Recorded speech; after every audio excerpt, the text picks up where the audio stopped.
ఓం నమో వెంకటేశాయ. ఆంతరభావేన పూజ్య ఆంతర భావైకగమ్య గోవింద గోవింద. సర్వేషు మాసేషు శుభేన్హి పూజితః సర్వేషు భావేషు హృదాతు భావితః సర్వాస్వస్థాసు సదా విభావితః సర్వాత్మకస్త్వం శుభభావ్యదాయకః అని అతులిత కరుణా వరుణాలయుడైన శ్రీనివాస పరమాత్మని భక్తిగా నమస్కరించుకుంటూ శ్రీశుకుల వారు ఉపదేశం చేసిన శ్రీమద్ భాగవతం యొక్క అధ్యయన కార్యక్రమాన్ని మనం ప్రారంభించుకుందాము. యథాప్రకారం శ్రీ గణేశ ప్రార్థనాదులతో ఈ కార్యక్రమానికి మంగళాచరణం చేసుకుందాము. శ్రీ గణేశ ప్రార్థన. మాతామహమహాశైలం మహస్తదపితామహం కారణం జగతాం వందే కంఠాదుపరివారణం. శ్రీ గురు ప్రార్థన. గురుర్బ్రహ్మా గురుర్విష్ణు గురుర్దేవో మహేశ్వర గురుః సాక్షాత్ పరం బ్రహ్మ తస్మై శ్రీ గురవే నమః. శ్రీనివాస ప్రార్థన. నభో నైల్యానుకారాయ నభో వాయువాదిహేతవే నభో మాసేతు పూజ్యాయ శ్రీనివాసాయ తే నమః. అథ సంకల్పః అస్మాకం ఉపాత్త సమస్త దురిత క్షయ ద్వారా బుద్ధిశుద్ధ్యర్థం విద్యాభివృద్ధ్యర్థం భక్తిజ్ఞానవైరాగ్యాది తదనుకూల సర్వసంపత్సమృద్ధ్యర్థం శ్రీ పరమేశ్వర ప్రీత్యర్థం శ్రీమద్భాగవత పాఠం కరిష్యామహే. అస్య శ్రీమద్భాగవత స్తోత్ర మహామంత్రస్య నారద ఋషి బృహతీ ఛందః శ్రీకృష్ణః పరమాత్మా దేవత బ్రహ్మబీజం భక్తిశక్తి జ్ఞానవైరాగ్యే కీలకం అస్మాకం శ్రీమద్భగవత్ప్రసాదసిద్ధ్యర్థే పాఠే వినియోగః ధ్యానం నారాయణామృతసరః ప్రతిలబ్ధజన్మ వ్యాసప్రసూతశుకపీతమరందమర్మ దేవర్షిసంఘపరియోజితభక్తికర్మ భూయో జనాశ్చినుత భాగవతాంబుజన్మ. శ్రీ గురుభ్యో నమః. శ్రీశుకుల వారు అంబరీషోపాఖ్యానంలో అంబరీష మహారాజు గారి గురించి చెప్తున్నారు. ఆయన వైరాగ్యాన్ని పెంచుకుని చేయవలసినటువంటి కర్తవ్యాలన్నిటినీ నిర్వహిస్తున్నాడు. వైరాగ్యంతో తాను చేయవలసినటువంటి పరిపాలన లౌకికమైన కర్తవ్యం దాన్ని చక్కగా చేస్తున్నాడు. అదే వైరాగ్యంతోనే నేను కర్తను కాను, ఈ కర్మఫలం నాకు అక్కర్లేదు, ఈ కర్మఫలం మొత్తం పరమేశ్వరుడికే సమర్పితం అనేటువంటి ఉద్దేశ్యంతో పెద్ద పెద్ద యజ్ఞాలనే చేస్తున్నాడు. ఆయన యజ్ఞాలు చేస్తూ ఉండగా పరిస్థితి ఏంటంటే ఆ యజ్ఞాల్లోకి దేవతలు డైరెక్ట్గా దిగొచ్చి వాళ్ళ ఆహుతుల్ని తీసుకుని వాళ్ళ యజ్ఞభాగాలను వాళ్ళు తీసుకుని ఉండవలసినంతసేపు ఉండి యజమానిని ఆశీర్వదించి వెళుతూ ఉండేవాళ్ళు. అయితే ఇంతకంటే గొప్ప విషయం దేవతలకే ఎదురైంది అనే విషయాన్ని పై శ్లోకంలో చెప్తున్నారు.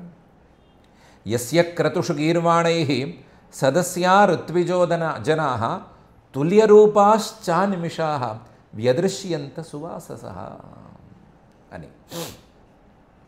యస్య క్రతుషు, ఈయన అంబరీష్ మహారాజు గారు యజ్ఞాలు చేస్తుంటే అశ్వమేధాలు, ఆ యాగాలు, ఈ యాగాలు, రాజసూయాలు ఇలాంటి మహాయాగాలు చేస్తుంటే గీర్వాణై దేవతలందరూ దిగొచ్చేవాళ్ళు. దిగి రావటం, వాళ్ళ ఆహుతులు తీసుకోవటం, ఆశీర్వచనాలు చేయటం ఇవన్నీ కాదు పెద్ద విషయాలు. సదస్యాః ఋత్విజః జనాః, ఈ మూడు రకాల వాళ్ళని వాళ్ళు దేవతలు చూసేవాళ్ళు. దేవతలని వాళ్ళు చూడటం కాదు, దేవతలే ఈ మూడు రకాల వాళ్ళని చూసేవాళ్ళు. ఎవరెవరిని? సదస్యాః, ఆ యజ్ఞ సభలో ఉండి యజ్ఞం సరిగ్గా జరుగుతోందా లేదా అని పై ఎత్తున చూసేటువంటి మహానుభావులు వాళ్ళని చూసేవాళ్ళు. ఋత్విజః, ఆ యజ్ఞక్రతువులో పాల్గొంటూ ఆయా బాధ్యతలను నెరవేరుస్తున్నటువంటి ఋత్విక్కుల్ని చూసేవాళ్ళు. జనాః, యజ్ఞక్రతువుని చూడటానికి వచ్చిన సామాన్య జనాన్ని చూసేవాళ్ళు. సదస్యాః ఋత్విజః జనాః, మూడు రకాల వాళ్ళు ఉంటారు. యజ్ఞం బాగా జరుగుతోందా లేదా అని పై ఎత్తున ఉండే వాళ్ళని, పై ఎత్తు నుండి చూసుకునే వాళ్ళని సదస్యులు అంటారు. ఋత్విక్కుల్ని, ఆ యజ్ఞక్రతువులో పనిచేసే వాళ్ళని, క్రియాకలాప బాధ్యతను నిర్వహించే వాళ్ళని ఋత్విక్కులు అంటారు. జన చూడ్డానికి వచ్చిన వాళ్ళు మన బోటి వాళ్ళు, వాళ్ళని జనులు అంటారు. ఈ ముగ్గురిని వాళ్ళు చూశారు, దేవతలు చూశారు. ఏంటి అందులో విశేషం అంటే ఈ ముగ్గురు, ఈ 3 రకాల వాళ్ళు తుల్య రూపాహ, సమానమైనటువంటి రూపంతో ఉన్నారు. అంటే సదస్యులు కదా, వీళ్ళు పై ఎత్తు నుండి చూస్తున్నారు కదా అని వీళ్ళకే మొత్తం తెలుసు అనేమీ లేదు. ఋత్వికులకి తెలుసు, జనాలకి తెలుసు. సామాన్య జనాలకు కూడా యజ్ఞాలేంటి, వాటి విధానాలేంటి అని తెలుసు.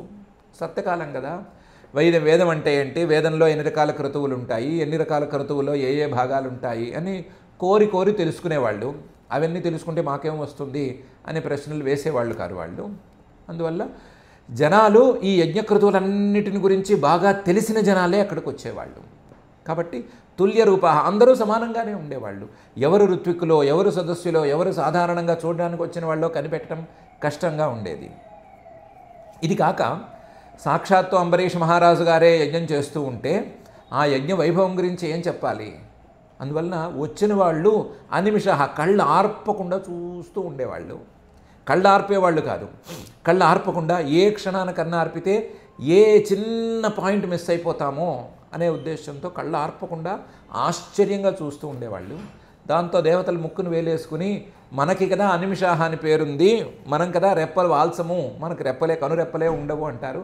కానీ ఈ యజ్ఞాన్ని చూడడానికి వచ్చిన వాళ్ళు కూడా ఇదే అనిమిషాహగా ఉన్నారు, ఆశ్చర్యంగా ఉంది అనుకుని చూశారు. సువాస సహా అందరూ మంచి బట్టలు కట్టుకునే ఉన్నారు. అందరికీ యజ్ఞానికి చూడడానికి వచ్చిన వాళ్ళతో సహా అందరికీ మంచి బట్టలు పెట్టారు.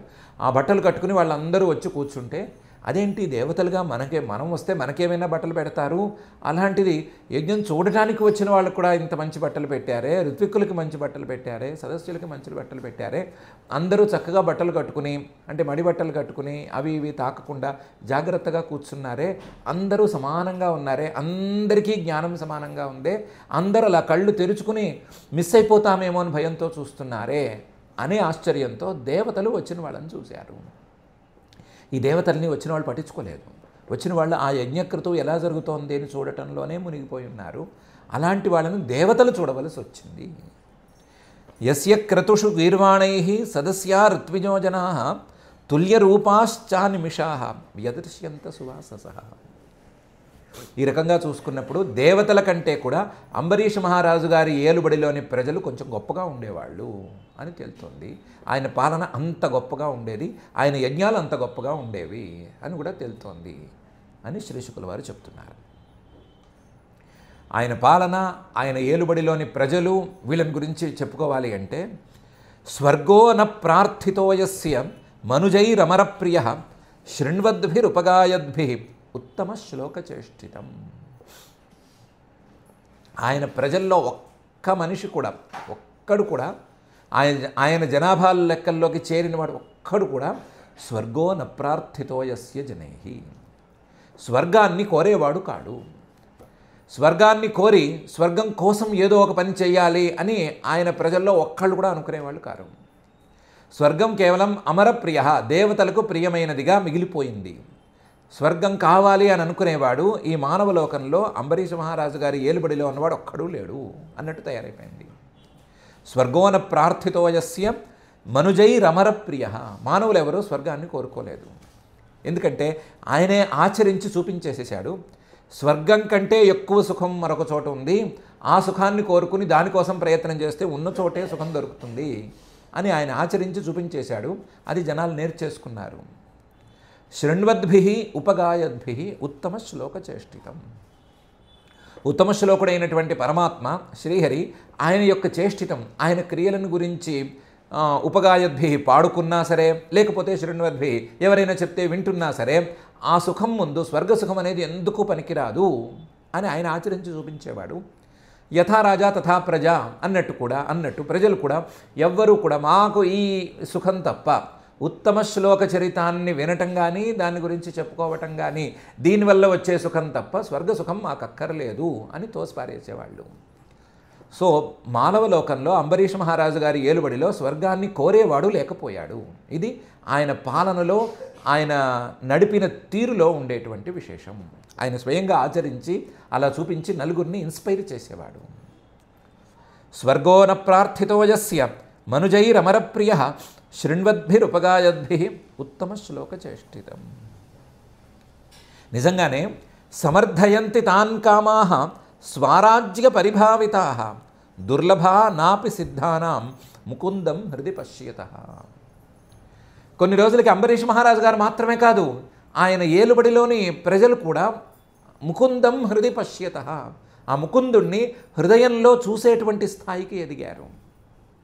వాళ్ళు ఆ స్థాయికి ఎదిగేసరికి సమర్థయంతి తాన్ కామాః స్వరాజ్య పరిభావితాః నా, వాళ్ళని ఏ మానవ లోకంలో సహజమైనటువంటి భోగము సంతోష పెట్టలేకపోయింది. ఏ భోగం వచ్చినా సరే వాళ్ళు ఉప్పొంగటం అనేది మానేశారు. సమర్థయంతి తాన్ న కామాః. ఈ మానవ లోకంలో ఉండేటువంటి ఐశ్వర్యం కానీ, చిన్న చిన్న భోగాలు కానీ, వస్తువులు కానీ, ఇవేమీ వాళ్ళని అసలు తృప్తిపరచట్లేదు అనే పరిస్థితికి వచ్చేశారు. స్వరాజ్య పరిభావితాః, వాళ్ళు ఎలా ఈ భోగాలకు తృప్తి పడకుండా ఉన్నారు అంటే, దీనికంటే పై ఆనందం ఉంది, ఈ విషయభోగం కంటే పై స్థాయి సుఖం ఉంది, అది స్వరాజ్యం. స్వస్వరూపాన్ని తెలుసుకున్నప్పుడు మిగిలేటువంటి అద్వితీయ తత్వం, ఆ అద్వితీయ తత్వంతో అఖండానందాన్ని తెలుసుకుంటే వచ్చేటువంటి ఆనందం, అది సంతోషం. దాన్ని ముందు ఇవేమీ లెక్కలేవు అనే ఆలోచన వాళ్ళు బాగా చేశారు. స్వరాజ్య పరిభావితాః. ఒకసారి ఆ స్వరాజ్యం, దానివల్ల వచ్చేటువంటి సుఖం అది కనుక మనసుకు ఎక్కితే, ముకుందం హృది పశ్యతః అనేది ఉంది కదా, దానివల్ల అది ఎక్కితే పరిభావితాః, మిగతా భోగాలన్నీ తుచ్ఛాలు అని కాలితో తన్నేస్తారు. అలా ఈ ప్రజలందరూ కూడా మిగతా భోగాల్ని తన్నేశారు, తిరస్కరించేశారు, చీకొట్టేశారు, పొమ్మన్నారు. మిగతా ఏ భోగాల ద్వారా వాళ్ళు తృప్తి పడటం లేదు. సమర్థయంతి తాన్ కామాః స్వరాజ్య పరిభావితాః నా. పోనీ అలాగని వాళ్ళకేమైనా వచ్చిన భోగాలేవి తక్కువ స్థాయివా? కాదు కాదు. దుర్లభా నాపి సిద్ధానాం. శుద్ధానాం మహామహాయోగ సిద్ధులకే ఇలాంటి భోగాలు దుర్లభ, చాలా కష్టంతో వస్తాయి. అలాంటి భోగాల్ని కూడా వాళ్ళు తోసిరాజన్నారు. అక్కర్లేదు, మాకు ఇవేం అక్కర్లేదు, మాకు స్వరాజ్యం కావాలి. ఆ స్వరాజ్యం కోసం మేము ముకుందం హృది పశ్యతః, ముకుందుణ్ణి ఎప్పుడు హృదయంలో ఉంచుకుని చూసుకుంటూ ఉంటాము. మేము ముకుందుణ్ణి చూస్తామే తప్ప బయట విషయాలను చూడము. ముకుందుడి యొక్క అఖండ ఆనందాన్ని గురించి ఆలోచిస్తాను తప్ప విషయభోగాలను గురించి ఆలోచించము అని తోసవతలు పారేశారు. అంత స్థాయికి తన ప్రజల్ని కూడా ఆయన ఎలివేట్ చేయగలిగాడు. ఇంకా ఆయన ఎంత ఎలివేట్ అయ్యాడు అనే సంగతి చెప్పనక్కర్లేదు. సమర్థయంతి తాన్ కామాః స్వరాజ్య పరిభావితాః దుర్లభా నాపి సిద్ధానాం ముకుందం హృది పశ్యతః. స ఇత్థం భక్తియోగేన తపోయుక్తేన పార్థివః స్వధర్మేణ హరిం ప్రీణన్ సంగాన్ సర్వాన్ శనైర్జహౌ. సహా ఈ అంబరీష్ మహారాజు గారు ఇత్థం, ఈ విధంగా తాను ఆచరించి చూపిస్తూ, తానే ఒక ఇన్స్పిరేషన్గా నలుగురికి నిలుస్తూ, తనను చూసి మిగతా వాళ్ళు ఎవరైనా ఇలా మొదలు పెడితే వాళ్ళు కూడా మంచి స్థాయికి వచ్చేటట్లుగా అందరినీ ప్రోత్సహిస్తూ, అందరినీ మంచి మార్గంలో నడిపిస్తూ, భక్తి యోగేన తనకు తాను భక్తి యోగాన్ని పెంచుకుంటూ పోతూ, తపోయుక్తేన దానికి తపస్సును కూడా జోడించుకుంటూ పోతూ, భక్తి యోగేన తపోయుక్తేన పార్థివ మహారాజుగానే ఉంటూ, మహారాజుగా ఒక్క అడుగు కిందకి వేయటం కానీ, లేదా ఒక్క పని చేయకుండా ఉండటం కానీ చేయకుండా ఉంటూ, చాలా చక్కగా ఉంటూ, స్వధర్మేణ హరిం ప్రీణన్, తాను చేయవలసినటువంటి కర్తవ్యంతో, తన స్వధర్మంతో ఆ శ్రీహరిని సంతోషపెడుతూ, అలా పెడుతూ పెడుతూ శ్రీహరి అనుగ్రహానికి పాత్రుడై, ఆ అనుగ్రహ ఫలితంగా సంగాన్ సర్వాన్ శనైర్జహౌ, నిదానంగా విషయాల మీద ఉండేటువంటి ఆసక్తుల్ని, అలాగే ఆయా వ్యక్తుల మీద ఉండేటువంటి సంబంధాలని, వీటన్నిటినీ క్రమక్రమంగా తగ్గించుకుంటూ వచ్చాడు, నిదానంగా తగ్గించుకుంటూ వచ్చాడు. వైరాగ్యం బాగా బలంగా ఉంది, వైరాగ్యానికి తోడు ముకుంద భక్తి ఉంది, తపస్సు ఉంది, స్వధర్మాచరణ ఉంది, అందులోనూ నిష్కామ కర్మాచరణ ఉంది. దాని తాలూకు ప్రభావంగా అతను సంఘాలని అన్నిటినీ మనసు నుంచి దూరం చేసుకుంటూ వచ్చాడు. స ఇత్థం భక్తియోగేన తపోయుక్తేన పార్థివ స్వధర్మేణ హరిం ప్రీణన్ సంగాన్ సర్వాన్ శనైర్జహౌ. ఎలా గృహేషు దారేషు సుతేషు బంధుషు ద్విపోత్తమస్యందనవాజివస్తుషు అక్షయ్యరత్నాభరణాయుధాదిషు అనంతకోశేష్వకరోదసన్మతిం అనే తీరులో రాజు అంటేనే ఒక్క ప్యాలెస్తో సర్దుకోరేవారు, సర్దుకోకూడదు. ఒక ప్యాలెస్ కాదు, ఓ 10-15 ప్యాలెస్లు ఉండాలి. వేసవి కాలానికి ఒకటి, శీతాకాలానికి ఒకటి, అదొకటి ఇదొకటి అని ఉండాలి. క్రమక్రమంగా అవి తర్వాత కాలంలో ఏ హోటల్స్ కన్నా మారిపోవాలి. అలాంటిది ఈయన గృహేషు ఏ ఇంటి మీద సొంత ఇది నాకు కావాలి అనేటువంటి భావన చేయలేదు. పైగా అసన్మతిం, ఇది పనికొచ్చేది కాదు, ఈ ఇల్లు నాకు ఆశ్రయం కాదు, శ్రీహరి పాదార విందాలే నాకు ఆశ్రయము అనేటువంటి భావన చేశాడు. దారేషు, రాజులన్న తర్వాత కొంచెం రాజ్యంలో హీరోలుగా చలామణి అవ్వాలి. హీరో అంటే ఒకే హీరోయిన్కి కట్టుబడి ఉండకూడదు, కాబట్టి 4-5 హీరోయిన్స్ ఉండాలి. రాజు అన్న తర్వాత రాజానో బహువల్లభాహ అని చాలామంది భార్యల్ని పెంచుకోవాలి. పెంచుకున్న కొద్దీ రాజ్యంలో ఒక హీరోయిజం నిలుస్తుంది. నిలిచిన కొద్దీ ఈయన ఆజ్ఞ అనేది కొంచెం నిలబడుతుంది. అది ఒక స్ట్రాటజీ అనుకోవచ్చు. కానీ అసలు ఈయన దారేషు తనకున్న ఒకే ఒక భార్య మీద కూడా ప్రత్యేకించినటువంటి ప్రేమను తగ్గించేసేసుకున్నాడు. ఏదో సోల్మేట్ అనే ఉద్దేశంతో కొంత కూడా తీసుకొస్తున్నాడు, కానీ నా భార్య నేను ఇలా చేయాలి అలా చేయాలి అనేటువంటి ఉద్దేశాలన్నింటినీ పక్కన పెట్టాడు. సుతేషు, రాజులకి సహజంగా వారసుల మీద అభిప్రాయం ఎక్కువ ఉంటుంది. కొన్ని సందర్భాల్లో ఆ వారసులు అనేవాళ్ళు ఎంత తప్పులు చేసినా సరే వాళ్ళని కాపు కాయటం అనేటువంటి తత్వం కూడా రాజుల్లో కనిపిస్తుంది. అలాంటి భావానికి ఈయన పూర్తిగా దూరం అయిపోయాడు. సుతేషు అసన్మతిమకరోత్. ఏముంది పిల్లలంటే ఏముంది, నా తర్వాత ఎవరు యోగ్యులైతే వాళ్ళకి వెళుతుంది, ఎవరికి వెళ్ళటం న్యాయమైతే వాళ్ళకి వెళుతుంది, దానికోసం నేను వాళ్ళ వెంటపడి ఇవన్నీ ఏం చేయక్కర్లేదు, వాళ్ళ గురించి ఆలోచించక్కర్లేదు అని తోసేశాడు. సహజంగానే అధికారము, పదవి, సంపదలు ఇవన్నీ ఉంటే బంధువులందరూ వాళ్తారు కదా. కాబట్టి రాజుకి బంధువులు అనే వాళ్ళ తాకిడి ఎప్పుడూ ఎక్కువ ఉంటుంది. ఆ రాజబంధువులు వాళ్ళ యొక్క గోలలు అవన్నీ ఎక్కువ ఉంటాయి. ఈయన బంధువుల మీద స్వయంగా తాను చేసేటువంటి అభిప్రాయాలని, తనకున్న అభిప్రాయాలని వీటిని పక్కన పెట్టాడు. బంధువులకి దూరం జరిగాడు. బంధుషు, రాజులంటే ఎంత పెద్ద పెద్ద వాహనాలు ఉంటే అంత గొప్ప లెక్క.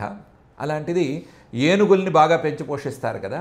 ఈయన ద్విప ఏనుగుల మీద, ఉత్తమ స్యందన గొప్ప రథాల మీద, వాజి గుర్రాల మీద, లేదా వస్తుషు రాజలాంఛనాల మీద, వేటి మీద మంచి బుద్ధితో లేడు. ఇవేం పనికొచ్చేవి కావు. అసన్మతిం, ఇవేం పనికొచ్చేవి కావు. వీటన్నిటినీ మించినటువంటి పరమాత్మతత్వమే మనకు కావాలి అనే ఉద్దేశంతోనే ఉన్నాడు. ఆయన దగ్గర అక్షయ్య రత్నాలున్నాయి. ఎన్ని రత్నాలంటే ఎంత ఖర్చు పెట్టినా, ఎన్ని రకాలుగా చేసినా, వాడినా సరే కరిగిపోవు లేదా తరిగిపోవు. అలాంటి రత్నాలున్నాయి, అలాంటి ఆభరణాలున్నాయి, ఆయుధాలున్నాయి. వాటి మీద కూడా ఈయనేమీ మంచి అభిప్రాయంతో లేడు. ఇవి మనకి అవసరమైనవి కావు. మనకు అవసరమైనది ఆ ముకుందుడు ఒక్కడే అనే ఉద్దేశంతోనే ఉన్నాడు. అనంత కోశేషు, ఆయన భూషాణం అనేది చాలా పెద్దది. ఆయన యొక్క ఖజానా చాలా పెద్దది. ఎంత ఖర్చు పెట్టినా సరే రాబడి పెరుగుతుందే తప్ప పోబడి అనేది ఉండదు, అస్సలు ఖర్చు ఉండదు. అలాంటి అనంత కోశేషు, లెక్కలేనంత కోశాన్ని ఉంచుకున్నా సరే దాని మీద ఆయన ఎప్పుడూ దృష్టి పెట్టలేదు. అసన్మతిం, ఇదేం మనకి మంచిది కాదు, ఇదేం పనికొచ్చేది కాదు, మనకు కావాల్సింది ముకుంద పాదారవింద సేవ అని అనుకున్నాడు. ఇలా వీటన్నిటి మీద అసన్మతితో ఆయన వైరాగ్యంతో పాటుగా సంఘాన్ని కూడా దాదాపు నిదానంగా వదిలేసేసుకున్నాడు. గృహేషు దారేషు సుతేషు బంధుషు ద్విపోత్తమ స్యందన వాజివస్తుషు అక్షయ్య రత్నాభరణాయుధాదిషు అనంతకోశేష్వకరోదసన్మతిం. ఇలా ఆయన వైరాగ్యాన్ని మించి అసంగస్థితికి చేరుకుంటూ ఉండగా, ఈయన రాజ్యపాలన సరిగ్గా సాగటానికి, ఈయనకి రక్షణగా ఉండటానికి, తన చమత్కారాన్ని చూపించటానికి శ్రీహరి ఒక పని చేశాడు. తస్మా అదాద్ధరిశ్చక్రం ప్రత్యనీక భయావహం ఏకాంత భక్తిభావేన ప్రీతో భృత్యాభిరక్షణం. ఈయనకి తన చేతిలో ఉండేటువంటి సుదర్శన చక్రాన్ని కానుకగా ఇచ్చాడు. తస్మై, ఈ అంబరీష్ మహారాజు గారికి శ్రీహరే అదాత్ చక్రం, తన చేతిలో ఉండవలసిన సుదర్శన చక్రాన్ని ఇచ్చాడు. ఆ సుదర్శన చక్రానికి కాపలా కాయమని పని చెప్పాడు. నువ్వెప్పుడూ ఇతన్ని కాపలా కాస్తూ ఉండాలి. ఇతని మీద శత్రువులు వచ్చినా, ఇతని మీదకి ఎవరైనా ఏదైనా దాడికి తెగబడినా, లేకపోతే హాని తలపెట్టినా సరే నువ్వు వెంటనే రక్షణ చేయాలి అని దానికి పని పెట్టాడు. ప్రత్యనీక భయావహం, ఇతని శత్రువుల్ని వదలకూడదు, ఆ శత్రువుల గుండెల్లో గుబులు పుట్టించేలాగా నీ వ్యవహారం ఉండాలి అని చక్రానికి చెప్పాడు. ప్రత్యనీకులు, ఈయన శత్రువులు ఎవరైనా చూస్తే, ఆ చక్రాన్ని చూస్తే భయపడి పారిపోవాల్సిందే. ఈయన మీద దాడి చేయటం కానీ, హాని తలబెట్టడం కానీ ఏమి చేయటానికి వీలే లేదు. అలా దానికి బాధ్యత ఇచ్చాడు. కానీ ఎందుకు ఇచ్చాడు అంటే ఏకాంత భక్తిభావేన ప్రీత. ఈ అంబరీష మహారాజు గారికి శ్రీహరి మీద ఏకాంత భక్తి, వేరే వ్యక్తి మీద కానీ వేరే వస్తువు మీద కానీ ఆసక్తే లేనంత స్థాయిలో ఉండే భక్తి అనేది కుదిరిందనే కదా చెప్పుకున్నాం ఇంతవరకు. కాబట్టి ఆ ఏకాంత భక్తి భావంతో ప్రీత, చాలా ప్రీతి చెందాడు. ప్రీతితో భృత్యాభిరక్షణం, తన భృత్యుడు, తనకు కావాల్సిన వాడు, తనను నమ్ముకున్నవాడు, అతనికి రక్షణ కల్పించాలి అనే ఉద్దేశంతో ఈ చక్రాన్ని కానుకగా ఇచ్చాడు. ఈ చక్రాన్ని చేతిలో పట్టుకోక్కర్లేదు, ఏమీ చేయక్కర్లా. నా తరపున నా చక్రం నీ దగ్గర ఉంటుంది, నిన్ను కాపలా కాస్తూ ఉంటుంది, ధైర్యంగా ఉండు అని ఏదో సందర్భంలో చెప్పాడు. తస్మా అదాద్ధరిశ్చక్రం ప్రత్యనీక భయావహం ఏకాంత భక్తిభావేన ప్రీతో భృత్యాభిరక్షణం. ఈ చక్రం తన మానాన తాను పనిచేసుకుంటోంది చట్టంలాగా. ఈయన తన మానాన తాను భక్తిని పెంచుకుంటూ ఉన్నాడు. ఆ భక్తిని పెంచుకోవటంలో ఈయనకి ఎన్ని రకాల యజ్ఞాలు చేసినా తృప్తి కలగటం లేదు, ఎన్ని రకాల వ్రతాలు చేసినా తృప్తి కలగటం లేదు, ఎన్ని రకాల పూజలు, ఎన్ని రకాల కొత్త విధానాలు ఎన్ని చేసినా సరే తృప్తి కలగటం లేదు. ఇంకా ఆ పరమాత్మను అర్చించుకోవాలి, ఇంకా పరమాత్మకు మనం ఏదో చెయ్యాలి అని తపన పడిపోతూ ఉన్నాడు. ఆ తపనలో భాగంగా ఆరిరాధయుషు కృష్ణం మహిష్యా తుల్యశీలయ యుక్త సాంవత్సరం వీర దధార ద్వాదశీ వ్రతం. ఆరిరాధయుషు కృష్ణం, కృష్ణుడు సర్వ పాపాలను ఆకర్షించేటువంటి పరమాత్మ శ్రీహరి. ఆయన్ని ఇంకా ఆరాధించాలి, ఆయనకి తృప్తి కలిగేలా ఏదో చేయాలి, ఆయనకి ప్రీతి కలిగించాలి, లేదా ఆయన సంతోషించేలాగా మనం ఏదో ఒకటి పని చేయాలి అనే కోరికతో ఆయన తపన పడిపోతూ భార్యతో కలిసి ఆలోచించాడు. పట్టమహిషి ఆవిడతో కలిసి ఆలోచించాడు. ఇలా కలిసి ఆలోచించుకోవడానికి మంచి పనులకు మాత్రమే భార్యను వాడుతున్నాడు అని అనుకున్నాం కదా. తుల్యశీలయ, ఆవిడ కూడా ఈయన ఏమంటాడో అదే ఉద్దేశంలో ఉంది, ఈయన ఏ విధంగా నడుచుకుంటాడో అదే ఉద్దేశంలో ఉంది. రాజ్యమంతా కూడా అంబరీష్ మహారాజు గారిని అనుకరించాలి అని అనుకుంటున్నప్పుడు కూడా ఉండేటువంటి భార్య అనుసరించడంలో ఆశ్చర్యమేం లేదు కదా. కాబట్టి ఆవిడ అనుసరించేటువంటి స్వభావం కలిగిందే. ఈయన ఎలా ఉంటాడో ఆవిడ కూడా అలాగే ఉంటుంది. అలాంటిది ఆవిడ ఏమైనా కొత్త వ్రతం చేద్దామండి అంది. ఇద్దరు కలిసి నిర్ణయం తీసుకున్నారు. ఏమని తీసుకున్నారు? తుల్యశీలయాయుక్త, మన ఇద్దరము కలిసి, ఎవరికి వాళ్ళు అని కాకుండా మన ఇద్దరము కలిసి సంవత్సరం ద్వాదశి వ్రతం చేద్దాము. సంవత్సరం పాటు ఏకాదశి వ్రతాన్ని ప్రత్యేకించి చేసి ద్వాదశి రోజు మొదటి ఘడియల్లో పారణ చేసుకుందాము అని ఒక కొత్త వ్రతం తీసుకుందాము అని అనుకుని దాని ప్రకారం మొదలుపెట్టారు. వీరహ, ఆయన ఏ మాటైనా అనుకున్నా, ఏ సంకల్పమైనా చేసినా సరే వెనక్కి తగ్గడు. ఒకసారి ఒక మాట అనుకుని ముందుకు వెళితే అంతే, దాని మీదే వెళ్ళిపోతాడు. కాబట్టి అలాంటి ధర్మవీరుడైన భార్యతో కలిసి కూర్చొని ఆలోచించాడు. ఇద్దరు అనుకున్నారు సంవత్సరం పాటు విశేషంగా ఏమైనా చేద్దాము అని అనుకున్నారు. దాని ప్రకారం వ్రతం మొదలుపెట్టారు. ఆరిరాధయుషు కృష్ణం మహిష్యా తుల్యశీలయ యుక్త సంవత్సరం వీరో దధార ద్వాదశి వ్రతం. ఇందులో మనం తెలుసుకోవాల్సినటువంటి అంశాలు చాలానే ఉన్నాయి. ఏ రోజైనా సరే, ఏ సందర్భంలోనైనా సరే ఏకాదశి రోజున పగలు రాత్రి ఈ రెండు కాలాల్లోనూ భోజనం అనేది చేయకూడదు. భోజనం అంటే ప్రధానంగా మనలాంటి వాళ్ళకో లేదా సామాన్యులకో అన్నం అనేది తినరాదు, అన్నం ముట్టుకోకూడదు. శక్తి ఉన్నవాళ్ళైతే నిరాహారంగా ఉండొచ్చు, ఇంకా శక్తి ఉన్నవాళ్ళు నిర్జలంగా కూడా ఉండొచ్చు. మంచినీళ్ళు కూడా తాగకుండా ఏకాదశి రోజున సూర్యోదయం నుంచి మళ్ళీ ద్వాదశి రోజున సూర్యోదయం వరకు మంచినీరు కూడా తీసుకోకుండా, ఆచమనం అనే పేరు పెట్టి ఎక్కువ నీళ్ళు కూడా తాగేసేయకుండా ఎంత కావాలో అన్ని ఆచమనాలు మాత్రమే చేస్తూ ద్వాదశి రోజున ద్వాదశి మొదటి ఘడియల్లోనే ద్వాదశి ఘడియలు దాటిపోకుండా మళ్ళీ ఈ ఉపవాస దీక్షను విరమించవచ్చు. ఇది ఏకాదశి వ్రతం. దీనికే ద్వాదశి వ్రతం అని కూడా పేరుంది.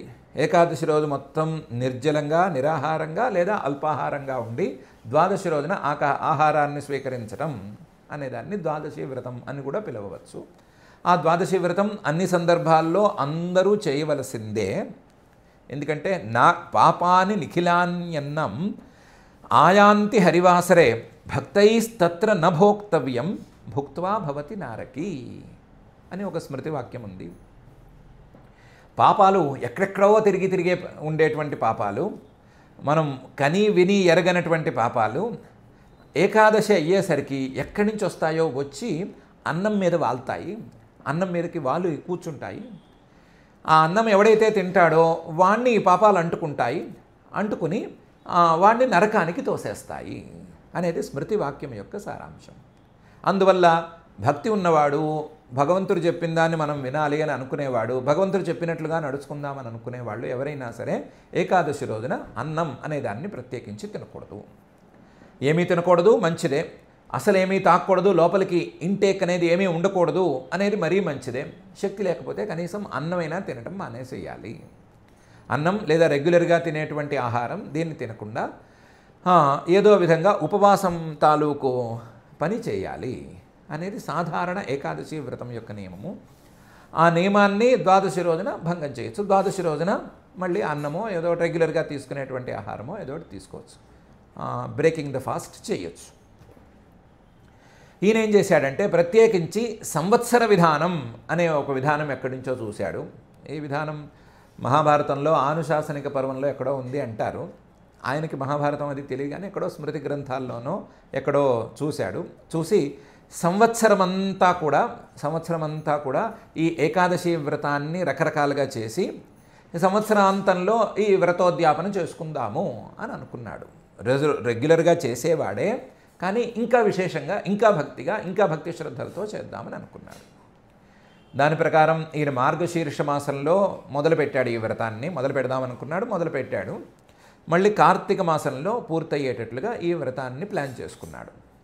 ఈ వ్రత నియమాల ప్రకారం మార్గశీర్ష మాసంలో కేశవుడనే పేరుతో శ్రీహరిని పూజించి, మార్గశీర్ష మాసంలో 2 ఏకాదశులు వస్తాయి కదా, శుక్లపక్షంలో ఒక ఏకాదశి, బహుళపక్షంలో ఒక ఏకాదశి. ఆ 2 ఏకాదశుల్లోనూ కేశవుడనే పేరుతో శ్రీమన్ మహావిష్ణువును పూజించి ఇలాగే ఉపవాసం ఉండి రాత్రల్లా జాగరణ చేసి ద్వాదశి రోజున పారణం చేయటం. ఇలా చేయటం ద్వారా అశ్వమేధ ఫలాన్ని పొందేందుకు మార్గాన్ని సుగమం చేసుకోవటం. పుష్యమాసంలో నారాయణుడు అనే పేరుతో 2 ఏకాదశుల్లోనూ పరమాత్మను పూజించుకోవటం, వాజపేయ ఫలితాన్ని పొందటం. మాఘమాసంలో మాధవుడు అనే పేరుతో ఆ స్వామిని పూజించుకుని రాజసూయ ఫలితాన్ని పొందటానికి దారులు చూసుకోవటం. అలాగే ఫాల్గుణ మాసంలో గోవిందుడు అనే పేరుతో 2 ఏకాదశుల్లోనూ ఆయన్ని పూజించుకోవటం, జాగరణ మిగతా నియమాలన్నీ తప్పనిసరి. దాని ద్వారా అతిరాత్రం అనే పేరు కలిగిన మహాకృతువు యొక్క ఫలితాన్ని పొందగలగటం. చైత్రమాసంలో విష్ణు అనే పేరుతో ఆ స్వామిని పూజించుకోవటం, పౌండరీక ఫలితాన్ని పొందటం. వైశాఖ మాసంలో మధుసూదన అనే పేరుతో స్వామిని పూజించటం, దాని ద్వారా అగ్నిష్టోమం అనే పేరు కలిగిన మొదటి యజ్ఞం తాలూకు ఫలితాన్ని పొందటం. జ్యేష్ఠమాసంలో త్రివిక్రమ అనే పేరుతో స్వామిని పూజించుకోవటం, గోమేధం అనే పేరుతో ఉండేటువంటి ఓ పెద్ద యజ్ఞం తాలూకు ఫలితాన్ని పొందటం. ఆషాఢమాసంలో 2 ఏకాదశుల్లోనూ వామన అనే పేరుతో స్వామిని పూజించుకుని నరమేధ ఫలితాన్ని పొందటం. నరమేధం అంటే ఎవరు భయపడక్కర్లేదు. నరమేధం అనే పేరుతో ఒక యజ్ఞం ఉంది, ఆ యజ్ఞం తాలూకు ఫలితాన్ని పొందటం. ఆ యజ్ఞం విధి విధానాలు ఏవి మనకి ఇప్పుడు తెలియవు, ఆ యజ్ఞం చేసే విధానాలు కానీ అవేవి మనకి తెలియవు. అది నరులతోనూ బలులతోనూ సంబంధించింది కాదు, చాలా స్వచ్ఛమైన యాగం. నరమేధం అని పేరు మాత్రమే దానికి. ఆ నరమేధం తాలూకు ఫలితాన్ని పొందటం. శ్రావణ మాసంలో శ్రీధర అనే పేరుతో స్వామిని అర్చించటం, అలాగే పంచమహాయజ్ఞాల ఫలితాలని పొందటం. భాద్రపద మాసంలోనేమో హృషికేశ అనే పేరుతో స్వామిని అర్చించుకోవటం, 2 ఏకాదశుల్లోనూ సౌత్రామణి అని పిలువబడేటువంటి ఒక ఇష్టి తాలూకు ఫలితాన్ని పొందటం. అదో మంచి పెద్ద ఇష్టి లేదా పెద్ద యాగం, దాని తాలూకు ఫలితాన్ని అందుకోవటం. ఆశ్వయుజ మాసంలో పద్మనాభ అనే పేరుతో స్వామిని 2 ఏకాదశుల్లోనూ అర్చించుకోవటం, 1000 ఆవుల్ని దానం చేస్తే వచ్చేటువంటి ఫలితాన్ని పొందేందుకు మార్గం సుగమనం చేసుకోవటం. కార్తీక మాసంలో దామోదర అనే పేరుతో స్వామిని పూజించుకోవటం, మనకు తెలిసిన పేరే కార్తీక దామోదరుడు. ఆ 2 ఏకాదశుల్లోనూ దామోదరుడు అనే పేరుతో ఆయన్ని పూజించుకుని సర్వయజ్ఞాల తాలూకు ఫలితాలని అందుకుని వ్రతాన్ని పూర్తి చేయటం. కార్తీక బహుళ ద్వాదశి కూడా అయిపోయిన తర్వాత ఈ వ్రతాన్ని పూర్తి చేయటం అనే తీరులో దీన్ని ప్లాన్ చేసుకున్నాడు. ఇది ఎక్కడో ఉండేటువంటి ఒక విశేషమైన వ్రతం. ఆ వ్రతాన్ని మొదలుపెట్టాడు. మామూలుగా అయితే ఒక్కొక్క ఏకాదశికి ఒక్కొక్క పేరు ఉంటుంది.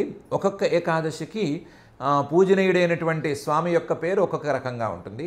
ఈ విధానంలో మాత్రం నెలకొక్క పేరు వస్తుంది. అంటే 2 ఏకాదశులకి కలిపి ఒకటే పేరు వస్తుంది అనే తేడా ఇందులో ఉంది. ఈ తేడా ప్రకారం ఈయన మొదలుపెట్టాడు. దధార ద్వాదశి వ్రతం మొదలుపెట్టాడు. దాన్ని గట్టిగా పాటించాడు. సంవత్సరం పాటు పూర్తయింది.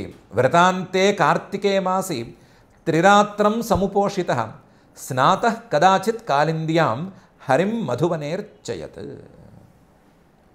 సంవత్సరం వ్రతం పూర్తయింది. వ్రతం చేయటం కూడా ఆయన ఎక్కడ చేశాడు అంటే బృందావనంలో చేశాడు, మధువనంలో చేశాడు. బృందావనంలో చేద్దామని అక్కడ చేశాడు. అది శ్రీహరికి ఇష్టమైనటువంటి ప్రాంతం అనే ఉద్దేశంతో అక్కడ చేశాడు. అది కాళిందీ నదీ తీరం, యమునా నదీ తీరంలో చేశాడు. అది సహజంగానే మంచి ప్రాంతం. ఆ మంచి ప్రాంతంలోనే తర్వాత శ్రీకృష్ణుడు అవతరించాడు. ఆ ప్రాంతంలో ఈయన ముందుగానే ఈ వ్రతం చేశాడు. వ్రతాంతే వ్రతం పూర్తయిపోయింది. మార్గశీర్ష మాసంలో మొదలుపెట్టినటువంటి వ్రతం కార్తీక మాసంలో బహుళ ఏకాదశికి పూర్తయిపోయింది. కార్తీక మాసంలో త్రిరాత్రం సముపోషిత. ఈ వ్రతం పూర్తయిపోతోంది అనేటువంటి దానికి చిహ్నంగా 3 రోజులు ఉపవాసం ఉన్నాడు. అంటే నవమి, దశమి, ఏకాదశి ఈ 3 రోజులు కూడా శుద్ధోపవాసం ఉన్నాడు. ఆయన గట్టివాడు. లోపల ఎముక పుష్టి, కండరాల పుష్టి ఉంది కాబట్టి 3 రోజులు ఏమీ నీటితో సహా ఏ ఆహారము తీసుకోకపోయినా గట్టిగానే ఉన్నాడు. త్రిరాత్రం సముపోషిత. లేదు నవమి, దశమి, ఏకాదశి ఉండమని ఎవరు చెప్పారు, అసలు ఆ విధానం ఎక్కడి నుంచి ఉంది అనే ప్రశ్న వస్తే ఇంకో రకంగా కూడా చెప్పుకోవచ్చు. అసలు ఏ ఏకాదశికైనా నియమం ఏంటంటే దశమి రోజు రాత్రి భోజనం చేయకూడదు. దశమి రోజు రాత్రి ఉపవాసం లెక్క. ఏకాదశి పగలు రాత్రి 2 భోజనం లేవు. అంటే ఏకాదశి రోజు రాత్రి అస్సలు లేదు. ద్వాదశి రోజు పగటిపూట పారణ, మళ్ళీ ద్వాదశి రోజు రాత్రి ఏమీ తినకూడదు. అంటే ఉపవాసం మళ్ళీ ఉంటుంది. ఉపవాసం ఉంటుంది అనే దానికి మనం 3 రకాల అర్థాలు చెప్పుకున్నాము. శక్తి లేని వాళ్ళైతే అన్నం తినకుండా ఉండటము, కాస్త శక్తి కలిగిన వాళ్ళైతే ఆహారం లేకుండా ఉండటము, ఇంకా శక్తి కలిగిన వాళ్ళైతే నిర్జలంగా ఉండటము అనేటువంటి నియమాలు యథాప్రకారం వర్తిస్తాయి. దాని ప్రకారం 3 రాత్రుళ్ళు అంటే దశమి రాత్రి, ఏకాదశి రోజు పగలు రాత్రి, ద్వాదశి రోజు రాత్రి, ఈ 3 రాత్రుళ్ళు ఉపవాసం చేస్తేనే ఈ ఏకాదశి వ్రతం పూర్తవుతుంది అన్నట్లు. కాబట్టి ఈయన తీసుకున్న ఈ సంవత్సర వ్రతంలో కూడా త్రిరాత్రం 3 రాత్రుళ్ళు ఉపవాసం పూర్తయితేనే ఆయనకి ఏకాదశి వ్రతం పూర్తయినట్లు, లేదా ద్వాదశి వ్రతం పూర్తయినట్లు. ద్వాదశి రోజు రాత్రి, ఇంకా కూడా చెప్పాలంటే ద్వాదశి రోజు పగలు పూట పడుకోకుండా, ద్వాదశి రోజు రాత్రి భోజనం లేకుండా నిద్రపోవటంతో ఆ వ్రతం పూర్తయిపోయినట్లు. ఈయన అలాగే ఏర్పాటు చేసుకున్నాడు. దశమి రోజు రాత్రి ఏమీ పుచ్చుకోలేదు, ఏకాదశి రోజు పగలు రాత్రి పుచ్చుకోలేదు, ద్వాదశి రోజు పొద్దున పారణ చేయాలి, ద్వాదశి రోజు రాత్రి ఏం పుచ్చుకోకుండా ఉండటానికి ఆయన సిద్ధమయ్యాడు. త్రిరాత్రం సముపోషిత అలా ఏర్పాటు వరకు చేసుకున్నాడు. దాని ప్రకారం దశమి రోజు రాత్రి ఏం పుచ్చుకోలేదు, ఏకాదశి రోజు పగలు రాత్రి ఏమీ లేదు, ద్వాదశి రోజు తెల్లవారింది. ఆ రోజు ద్వాదశి కొంచెం తక్కువగా ఉంది, చాలా తక్కువ కాలం పాటు ఉంది కాబట్టి పొద్దున్నే తొందరగా లేచి వెళ్ళిపోయి కాదు, ఏకాదశి రోజు ఎలాగో జాగరణం చేశాడు కదా, కాబట్టి తొందరగా వెళ్ళిపోయి స్నాతః కాలింద్యాం, వెళ్ళి యమునా నదిలో ప్రాతస్నానం చేయవలసిందంతా చేసేసాడు. చేసి ఆహ్నికాలవన్నీ పూర్తి చేసేసాడు. ప్రాతః కదాచిత్ కాలింద్యాం హరిం మధువనే అర్చయత్. ఆ బృందావనంలో శ్రీహరిని మళ్ళీ ఇంకొకసారి ద్వాదశి రోజు అర్చన చేయడం మొదలుపెట్టాడు. ఆయన ఎప్పుడు చేశాడు ఇది, ఆయన డేట్ ఏంటి, ఏసీనా బీసీనా అంటే అవేం చెప్పలేము. కదాచిత్ ఆయన ఏలుబడి కాలంలో ఎప్పుడో ఒకప్పుడు ఇలా జరిగింది. వ్రతాంతే కార్తికే మాసి త్రిరాత్రం సముపోషిత స్నాతః కదాచిత్ కాలింద్యాం హరిం మధువనేర్చయత్. మామూలుగా చాలామంది చేసే పనులు ఏంటంటే, ఎలాగో ఏకాదశి రోజున చాలా పెద్ద పెద్ద పూజలు చేసేసాం కదా, అలసిపోయి ఉన్నాం కదా, ద్వాదశి రోజు సంక్షిప్తంగా పూజ చేసేసి ద్వాదశి రోజు పూజ పునస్కారం అవన్నీ తొందరగా చేసేసుకుని తొందరగా తిండి పని చూసుకుందాము అని అనుకుంటారు. ఆ టెండెన్సీ ఉండటం అనేది సహజం. కానీ ఈయన అలాంటి వాడు కాడు. ద్వాదశి రోజునే ప్రత్యేకించి పూజలు పెట్టుకున్నాడు. ద్వాదశి రోజు చాలా పెద్ద పూజ పెట్టాడు. మహాభిషేక విధిన సర్వోపస్కర సంపద అభిషిచ్యాంబరాకల్పై గంధమాల్యార్హణాదిభి. చాలా పెద్ద అభిషేకం చేశాడు, మహాభిషేకం. అందులో ఉపయోగించని ద్రవ్యం లేదు. పంచామృతాలే అన్నాడా, ఫలరసాలే అన్నాడా, సుగంధ ద్రవ్యాలన్నాడా, అవన్నాడా, శుద్ధోదకం అన్నాడా, నదీ జలాలన్నాడా, అవన్నాడా, ఇవన్నాడా, అన్నీ తీసుకొచ్చి ఒక పెద్ద అభిషేకం చేశాడు. సర్వోపస్కర సంపద, అందులోనూ ఎక్కడా చిన్న లోటు లేదు. ఏదైనా సరే తనకుండేటువంటి రాజలాంఛనాలు ఇవన్నీ వాడే చేశాడు.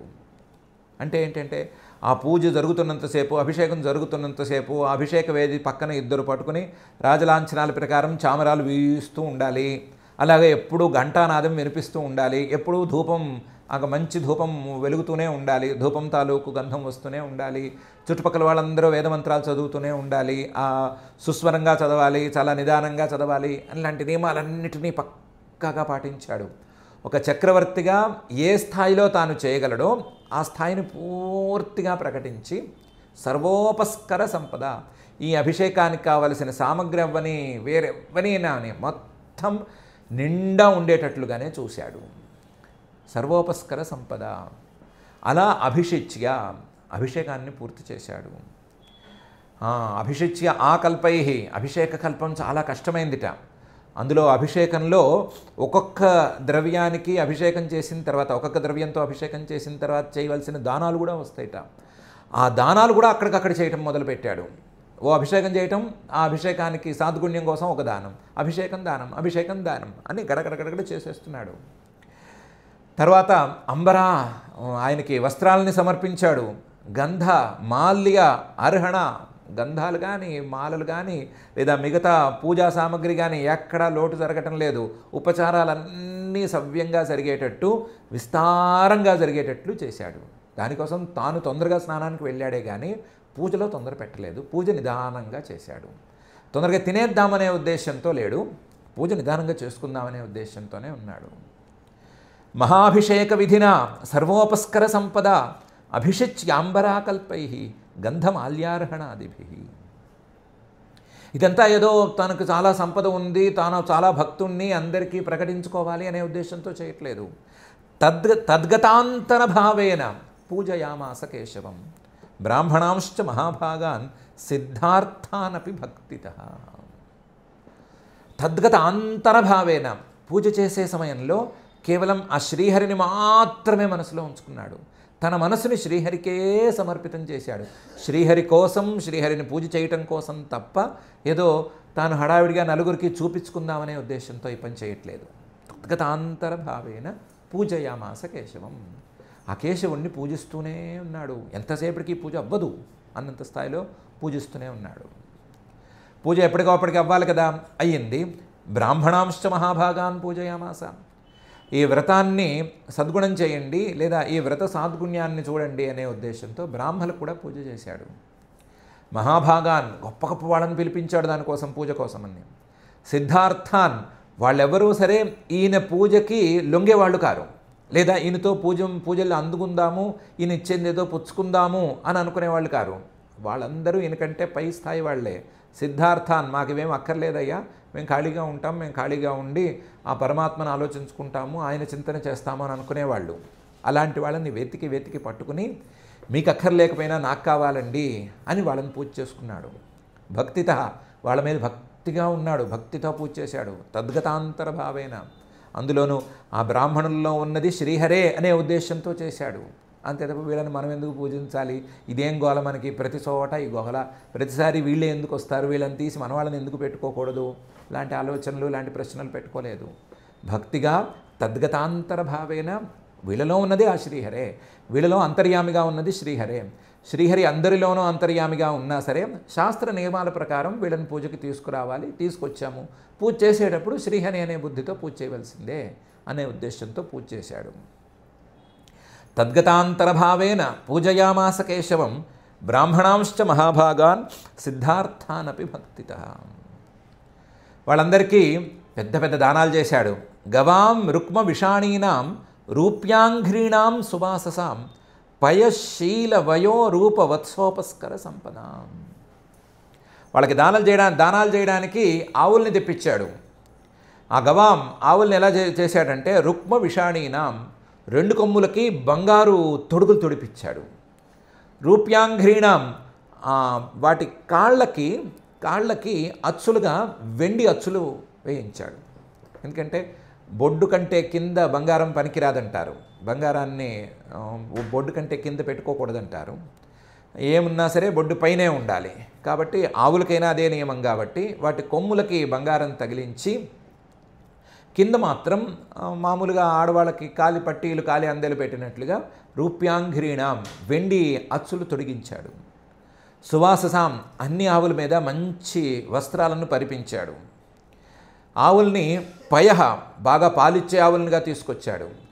శీల పాలు తీసేటప్పుడు తన్నే ఆవులు అలాంటి వాటిని తీసుకురాలా, కొమ్ము విసురుతాయి అలాంటి ఆవుల్ని తీసుకురాలా, మంచి స్వభావంతో ఉండే ఆవుల్ని తీసుకొచ్చాడు. వయహ మంచి వయస్సులో ఉండి తర్వాత సంతతిని పెంచే స్థాయిలో ఉండే ఆవులనే తెచ్చాడు. రూప చూడటానికి కూడా చక్కగా ఉండే ఆవుల్ని తీసుకొచ్చాడు. కొన్ని ఆవులను చూస్తే ముద్దు వస్తుంది కదా, అలా ముద్దొచ్చే ఆవులనే తెచ్చాడు.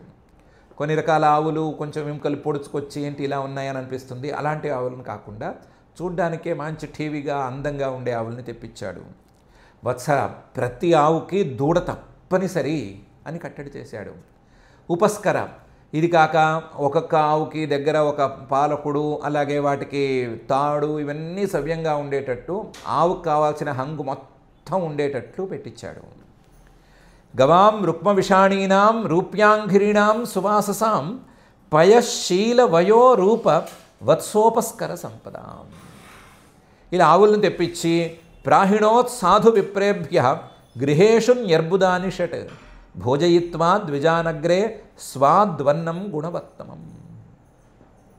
ఈ ఆవుల్ని ప్రాహిణోత్ సాధు విప్రేభ్య మంచి బ్రాహ్మల్ని విద్యావంతుల్ని చూసి వాళ్ళ ఇంటికి ఆవుల్ని పంపించాడు. వాళ్ళకి దానాలుగా ఇచ్చి మీరు పట్టుకుపోండి అని అనకుండా సాధు విప్రేభ్యో గృహేషు ప్రాహిణోత్ మంచి బ్రాహ్మలకి దానం చేసి వచ్చిన వాళ్ళకి దానాలు చేసి రాని వాళ్ళ ఇళ్ళకి పంపించేశాడు. వచ్చిన వాళ్ళు తీసుకున్న వాళ్ళు కూడా ఇంటికి చేరేటట్లు ఏర్పాటు చేశాడు. ఎన్ని న్యర్బుదాని షట్ 10 కోట్లు ఇంటూ 6 అంటే 60 కోట్ల ఆవుల్ని దానం చేశాడు. మరి కోటి తీసేసినా పోనీ మనలాంటి వాళ్ళకి అది అతిశయోక్తి అని అనిపించిన 60 ఆవులనైనా కనీసం ఇలా చేశాడు. మనం శ్రీ శుక్లవారు చెప్పిన దాంట్లో పూర్తిగా 1 కోటి అనే వంతు తీసుకున్నా సరే 60 ఆవుల్ని ఇంత చక్కగా దానం చేశాడు. ఆయనేమో 60 కోట్ల ఆవుల్ని దానం చేశాడని చెప్తున్నారు. ఇంత అయిన తర్వాత పూజ అయ్యి ఈ దానాలన్నీ అయ్యి అందరినీ గౌరవించటం పూజలు చేయడం ఇవన్నీ అయ్యి అప్పుడు భోజయిత్వా ద్విజానగ్రే బ్రాహ్మణులందరినీ కూర్చోమన్నాడు. కూర్చుని మీరు ముందు అన్నం తినండి, మీరు తిన్న తర్వాత శేషంగా ప్రసాదంగా నేను తినాలన్నాడు. భోజయిత్వా చక్కగా దగ్గరుండి కొసరి వడ్డింపజేశాడు. ద్విజాన్ బ్రాహ్మణులకి అగ్రే ముందు వాళ్ళని తినమన్నాడు. స్వాద్వన్నం మంచి రుచికరమైనటువంటి ఆహారాన్ని వండించాడు. అందులోనూ ద్వాదశి కదా అన్నాన్ని ప్రత్యేకించి వండించి అన్నంలో వెరైటీస్ అవన్నీ చేయించి అవి తినమన్నాడు. గుణవత్తమం ప్రతిదీ కూడా చాలా చక్కగా వండించాడు. రుచి సంగతి స్వాద్వన్నం తేలిపోతోంది.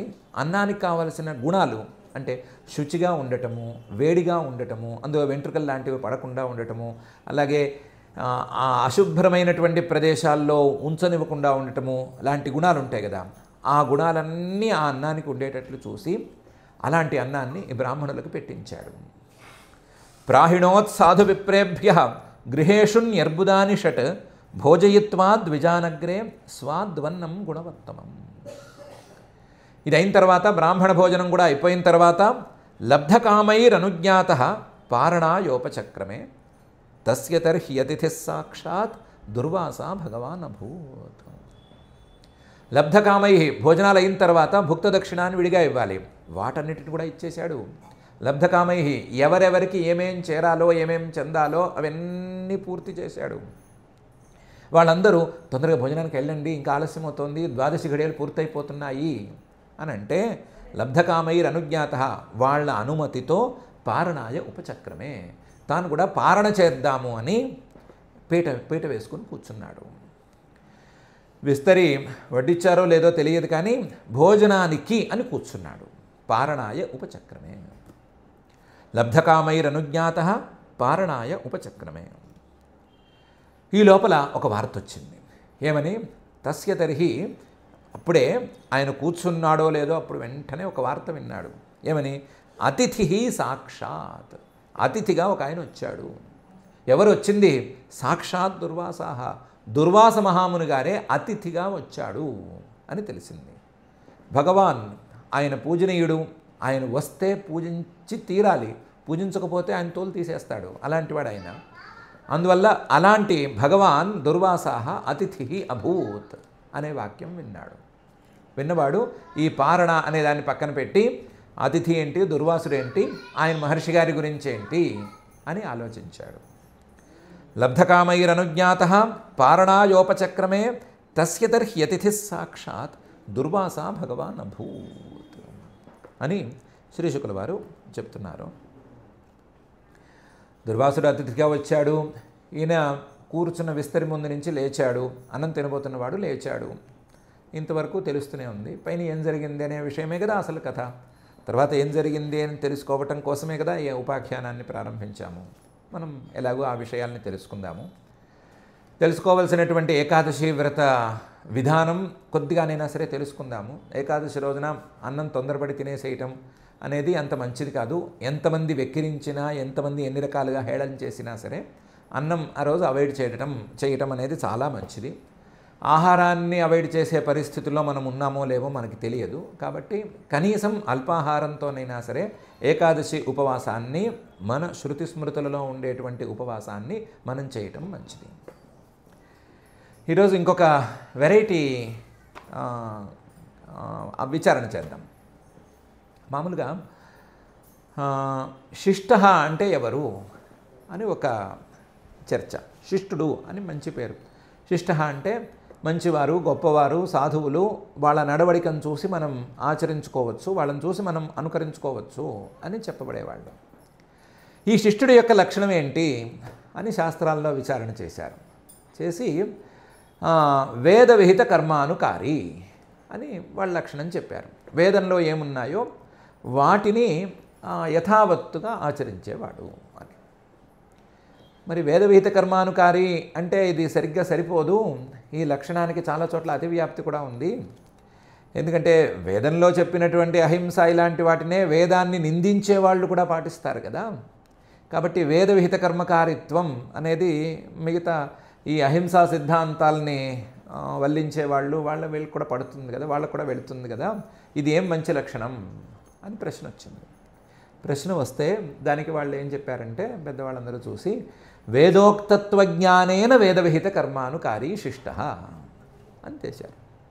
వేదవిహితమైన కర్మలు చేయటమే కాదు, ఆ చేసేటువంటి కర్మలు వేదోక్తం అనే ఉద్దేశంతో ఇది వేదంలో ఉంది కాబట్టి, వేదంలో ఉన్నదే మనం చేయాలి కాబట్టి మనం చేస్తున్నాము అనే ఉద్దేశంతో పనిచేసేవాడినే శిష్టుడని పిలవాలి. ఈ లక్షణం ప్రకారం ఈ అహింసా సిద్ధాంతాలని తిప్పుకుంటూ వెళ్ళే వాళ్ళకి ఈ లక్షణం అనేది పట్టదు. ఎందుకంటే వాళ్ళకి వేదం అనేదే లేదు, లేదా వేదం అనేది అప్రమాణం కాబట్టి వాళ్ళు ఏం చెప్పినా సరే వేదోక్తం కాబట్టి మేము చేస్తున్నాము అని పొరపాటును కూడా అనుకోరు. కాబట్టి వాళ్ళు శిష్టులు కావడానికి వీల్లేదు అనే లక్షణం యొక్క సారాంశం. దాన్ని స్ఫూర్తిగా తీసుకుంటే మనం ఈ ఏకాదశి వ్రతాన్ని కూడా ఏదో శృతి స్మృతులలో ఉంది, మనకు కొంత తెలుసు కొంత తెలియదు, ఏదో పై వాళ్ళ నుంచి వచ్చింది, అనాదిగా వచ్చింది, ఇది ఆచరణలో ఉంది అనే ఉద్దేశంతో చేస్తే ఇది ధర్మం కిందకు వస్తుందేమో. కానీ ఎవరో జపనీస్ వాళ్ళు 15 రోజులకు ఒకసారి కడుపు ఖాళీగా ఉంచుకుంటే కడుపు బాగుపడుతుంది అని చెప్పారని మనం చేయాలి అని అనుకోవటం మాత్రం పూర్తిగా తప్పు. అది పనికిరాదు. వాళ్ళు చెప్పింది 15 రోజులకు ఒకసారి చేయాలని చెప్పింది, ఏకాదశికే చేయాలని ఏమీ చెప్పలేదు. దశమైనా పనికొస్తుంది, ఇంకోటైనా పనికొస్తుంది, పాడ్యమైనా పనికొస్తుంది, ఇంకో రోజైనా పనికొస్తుంది. కాబట్టి దానికి ఏకాదశి వ్రతానికి సంబంధం ఏమీ లేదు. ఉన్న ధర్మాన్ని ఎవరైనా చూసినప్పుడు ఆ ధర్మంలో ఇలాంటి విశేషాలు ఏమన్నా ఉంటే ఉన్న ధర్మాన్ని గట్టిపరుచుకోవటానికి, దృఢపరుచుకోవటానికి వాడితే వాడుకోవచ్చు. కానీ వీటిని ధర్మ ప్రవృత్తికి ఇలాంటి యుక్తుల్ని అనుసరించటం ప్రారంభిస్తే అది దారి తప్పేందుకు అవకాశం చాలా ఎక్కువగా ఉంటుంది. కాబట్టి ఆ తీరులో వెళితే మాత్రం అది ఏకాదశి ఉపవాసం కాదు. అలా అయితే అది శిష్టత్వం కాదు, వేదభీత కర్మకారిత్వం అనేది అనిపించుకోదు. ఏదో విధంగా చేస్తే కాదు, దీన్ని నమ్మి శ్రద్ధగా దీనికోసం చేస్తే అనుఫలితంగా అది ఏమైనా దక్కితే దక్కచ్చు, దక్కకపోతే పోవచ్చు, అది వేరే సంగతి. కానీ దాన్ని ఆ దృష్టితో మాత్రం చూడటం తప్పు. వాళ్ళు చెప్పారని మనం చేయాలి అని అనుకోవటం మాత్రం మరీ మరీ తక్కువ స్థాయి ఆలోచన విధానం. దాన్ని మనం దగ్గరికి రానివ్వద్దు. మనకు గొప్ప ప్రమాణ గ్రంథాలు ఉన్నాయి, మనకు గొప్ప మహర్షులు ఉన్నారు, గురువులు ఉన్నారు, మహానుభావులు ఉన్నారు, ఆచరించి చూపించిన వాళ్ళు ఉన్నారు, ఇప్పటికీ ఆచరణ చేసేవాళ్ళు ఉన్నారు. వాళ్ళందరినీ ఆ మాటల్ని వేదవాక్యాలని దృష్టిలో పెట్టుకొని మనం ఏకాదశి వ్రతం అనేదాన్ని ఎంత వీలైతే అంత చేసుకోవచ్చు. ఎందుకంటే నిత్యేషు యథాశక్తి న్యాయ అని ఒక నియమం ఉంది. నిత్యంగా ఉండేటువంటి ఏకాదశి ఉపవాసాలు లాంటివి యథాశక్తిగా చేసుకుంటే చాలు, మన శక్తిని మించకుండా చేస్తే చాలు. శక్తి పాడైపోయి పూర్తిగా షుగర్ డౌన్ అయిపోయేంత పరిస్థితిలో ఏమీ చేయక్కర్లేదు. చెయ్యాలి, కానీ శ్రద్ధతో మాత్రం చేయాలి. ఆ శ్రద్ధ వేదవాక్య విశ్వాసంతోనే రావాలి, వేరే దాంతో రాకూడదు అని ఈ విచారణ మనం చేసుకుందాము. మిగతా విషయాలన్నీ బాగా తెలిసినవే, మళ్ళీ మళ్ళీ మన మనస్సుల్లోకి హత్తుకోవటానికి శ్రీ శుకుల వారు మళ్ళీ మళ్ళీ చెప్తున్నవే అనే సంగతి మనం కనిపెట్టాము. మనమే గనక ఇంత శ్రద్ధగా ఉంటే మన రక్షణ బాధ్యతను శ్రీహరే లేదా పరమాత్మే గ్రహిస్తాడు అనే విషయం కూడా దాదాపుగా మనకు తెలియని విషయం ఏం కాదు. కాబట్టి మిగతావన్నీ తెలిసినవే. ఇది మాత్రం మనం శిష్టులుగా ఉండటానికి లేదా ధర్మ మార్గంలో మనం నడుస్తున్నాము అనుకోవటానికి మనం వేదవాక్య ప్రమాణాన్నే దృష్టిలో పెట్టుకోవాలి అనే విషయాన్ని కొంచెం వెరైటీగా ఉన్నా సరే, మనం ఒప్పుకోలేకపోయినా సరే, లాజికల్గా లేదనిపించినా సరే కొంచెం జాగ్రత్తగా ఆలోచించి ఇలాగే నిర్ణయించుకుందాము, దీని ప్రకారమే నడుచుకుందాము. మన ఆలోచనల్లో ఎక్కడ చెడు లాజిక్ అనేది ప్రవేశించకుండా ఎప్పుడూ ధర్మబద్ధంగానే మనం ఆలోచిస్తూ వేదవాక్య ప్రమాణంతోనే మనం జాగ్రత్తగా ఆలోచిస్తూ శాస్త్రం ప్రకారమే నడుచుకునేలా ఉండాలి అని ఆ అతులిత కరుణా వరుణాలయుడైనటువంటి శ్రీనివాస పరమాత్మని భక్తిగా ప్రార్థించుకుందాము. ఆ ప్రార్థనతో ఈరోజుకి పారాయణ కార్యక్రమం చేసుకుందాం. అథ శ్రీమద్భాగవతే పారమహంస్యాం సంహితాయాం నవమస్కంధే చతుర్థాధ్యాయే శ్లోకాః. యస్య క్రతుషు గీర్వాణైః సదస్యా ఋత్విజో జనాః తుల్యరూపాశ్చ నిమిషాః వ్యదృశ్యంత సువాససః. స్వర్గో న ప్రార్థితో యస్య మనుజైరమరప్రియః శృణ్వద్భిరుపగాయద్భిః ఉత్తమశ్లోకచేష్టితం. సమర్థయంతి తాన్ కామాః స్వరాజ్యపరిభావితాః దుర్లభానాపి సిద్ధానాం ముకుందం హృది పశ్యతః. స ఇత్థం భక్తియోగేన తపోయుక్తేన పార్థివః స్వధర్మేణ హరిం ప్రీణన్ సంగాన్ సర్వాన్ శనైర్జహౌ. గృహేషు దారేషు సుతేషు బంధుషు ద్విపోత్తమస్యందనవాజివస్తుషు అక్షయ్యరత్నాభరణాయుధాదిషు అనంతకోశేష్వకరోదసన్మతిం. తస్మా అదాద్ధరిశ్చక్రం ప్రత్యనీకభయావహం ఏకాంతభక్తిభావేన ప్రీతో భృత్యాభిరక్షణం.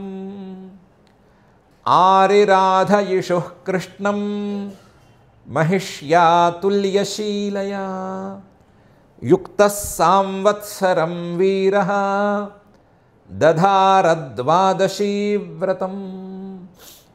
వ్రతాంతే కార్తికే మాసీ త్రిరాత్రం సముపోషితః స్నాతః కదాచిత్ కాళింద్యాం హరిం మధువనేర్చయత్. మహాభిషేక విధినా సర్వోపస్కర సంపదా అభిషిచ్యాంబరాకల్పైః గంధమాల్యార్హణాదిభిః తద్గతాంతరభావేన పూజయామాస కేశవం బ్రాహ్మణాంశ్చ మహాభాగాన్ సిద్ధార్థానపి భక్తితః గవాం రుక్మవిషాణీనాం రూప్యాంఘ్రీణాం సువాససాం పయశీలవయోరూప వత్సోపస్కర సంపదాం ప్రాహిణోత్సాధు విప్రేభ్యః గృహేషు న్యర్బుదానిషట్ భోజయిత్వా ద్విజానగ్రే స్వాద్వన్నం గుణవత్తమం లబ్ధకామైరనుజ్ఞాతః పారణాయోపచక్రమే తస్య తర్హ్యతిథిః సాక్షాత్ దుర్వాసా భగవానభూత్ ఇతి శ్రీమద్భాగవతే పారమహంస్యాం సంహితాయాం నవమస్కంధే చతుర్థాధ్యాయే శ్లోకాః అథ క్షమా ప్రార్థనా యదక్షరపదభ్రష్టం మాత్రాహీనం తు యద్భవేత్ తత్సర్వం క్షమ్యతాం దేవ నారాయణ నమోస్తుతే అథ భగవత్సమర్పణం కాయేన వాచా మనసేంద్రియైర్వా బుద్ధ్యాత్మనా వా ప్రకృతే స్వభావాత్ కరోమి యద్యత్ సకలం పరస్మై నారాయణాయేతి సమర్పయామి అథ లోకక్షేమ ప్రార్థనా సర్వే భవంతు సుఖినః సర్వే సంతు నిరామయాః సర్వే భద్రాణి పశ్యంతు మా కశ్చిద్ దుఃఖభాగ్ భవేత్ అథ మంగళం శ్రియః కాంతాయ కళ్యాణ నిధయే నిధయేర్థినాం శ్రీవేంకటనివాసాయ శ్రీనివాసాయ మంగళం.